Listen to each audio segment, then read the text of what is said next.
Kanina pa ako tuwan-tuwa dito. LeBron James Resort. Paano niya naisip yan? Itong resort to hindi to bayadan. Natatawa lang talaga ako sa pangalan nila. Ang witty. Ano, may pool talaga sila pero wala lang bakas ng LeBron James kulay blue or something.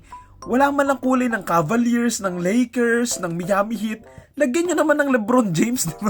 Well, may basketball ring naman sila. Ayan, okay din, maganda din. Pwede ka pa swimming pool. Pwede ka pa mag-basketball habang nagsiswimming. O diba, astig yun. Kaso mahirap mag-basketball habang nagsiswimming LeBron James ang putik. Tawa pa ako sa mga comments dito. Bro, nung nakita niyong ginamit yung pangalan niya. Fitness Center, LeBron Gym. Dapat meron din, Kubo Bryant. Sa fan ni Kobe Bryant, support ko yan. Ako nagagawa. Sige. Swimming foul. Forget marami hilig mag-foul si LeBron. Patay, magpa-flop ang resort na yun. Uy, hindi na.